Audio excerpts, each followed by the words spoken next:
Assalamualaikum warahmatullahi wabarakatuh. Bertemu lagi dengan saya, Bapak Beni Nur Pranayuga, pada mapel pekerjaan dasar otomotif untuk kelas 10 Teknik Kendaraan Ringan Otomotif.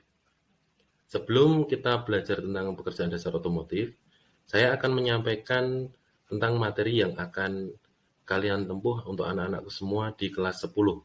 Untuk semester pertama, yaitu mengidentifikasi jenis-jenis hand tool sesuai fungsinya. Yang kedua nanti mengidentifikasi jenis-jenis power tool.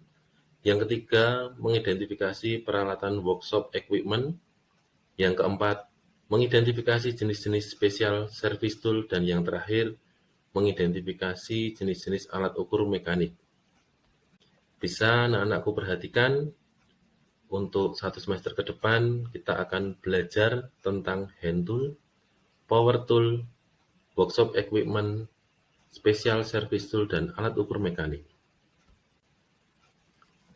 Sebelum kita masuk pada kompetensi dasar yang pertama, yaitu untuk hand tool sendiri, dalam pembelajaran kali ini diharapkan anak-anakku semua dapat menyebutkan nama-nama alat bengkel otomotif sesuai dalam bahasa Indonesia dan Inggris. Yang kedua, menjelaskan fungsi dari masing-masing alat bengkel otomotif. Yang ketiga, memeragakan penggunaan alat sesuai prosedur yang benar.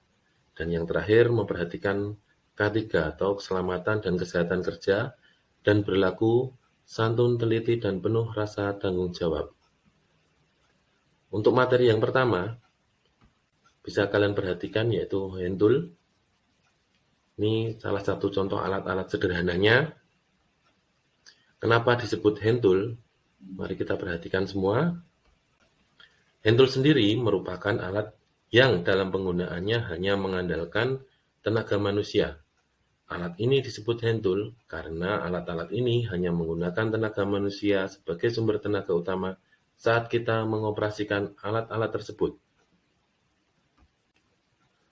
Macam-macam hand tool sendiri secara garis besar, itu yang pertama adalah kunci atau sering disebut dengan wrench ataupun spanner.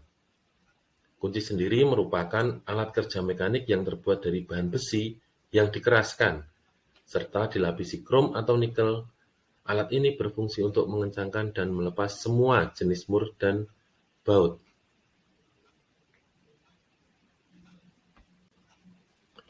Salah satu jenis kunci yang pertama yaitu adalah kunci pas atau sering disebut dengan open end wrench ataupun open spanner.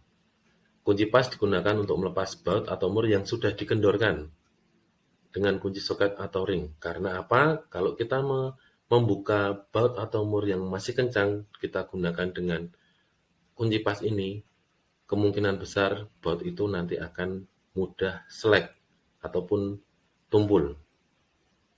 Ini salah satu contoh gambarnya. Kemudian kita akan melihat yang kedua yaitu kunci ring atau offset ring wrench atau offset ring spanner. Kunci ring ini hampir sama penggunaannya dengan kunci pas, namun kunci ring ini mampu meminimalisir kepala baut atau mur menjadi lumur saat melepas. Untuk selanjutnya, ada kunci kombinasi atau combination wrench. Kunci pas ring ini yang sering kita jumpai dapat digunakan untuk mengencangkan atau mengendorkan baut atau mur, terutama pada bagian-bagian yang tidak terjangkau oleh kunci soket atau kunci shock. Untuk selanjutnya, kita sudah belajar tentang kunci-kunci. Kemudian alat tangan selanjutnya yaitu ada obeng.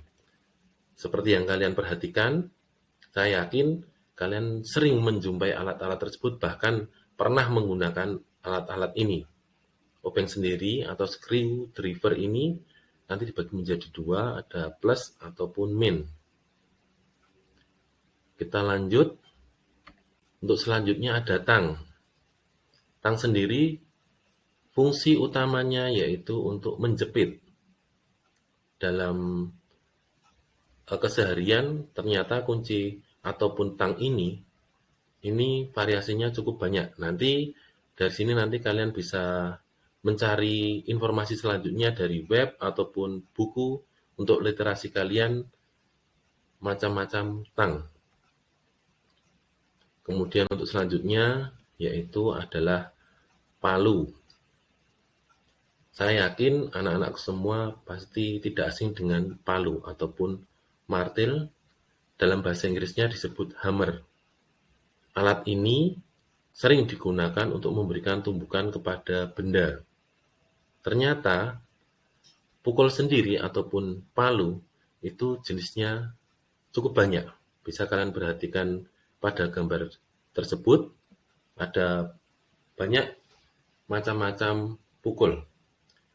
Ini anak-anakku semua juga nanti bisa searching ataupun mencari literasi dari buku ataupun web untuk penggunaan ataupun jenis sesuai untuk peruntukannya. Dari sini tadi sudah saya sampaikan secara garis besar untuk hand tool sendiri. Setelah kalian pelajari, nanti untuk evaluasi, nah ini silahkan anak-anak semua mengklasifikasikan macam-macam hand tool sesuai jenis dan cara penggunaannya. Misal,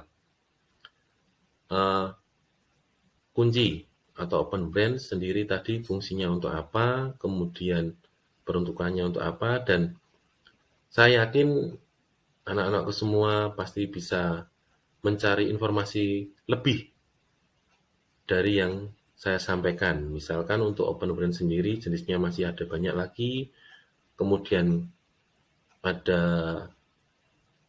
pukul tadi, kemudian ada tang. Tadi yang saya sampaikan itu merupakan sedikit gambaran.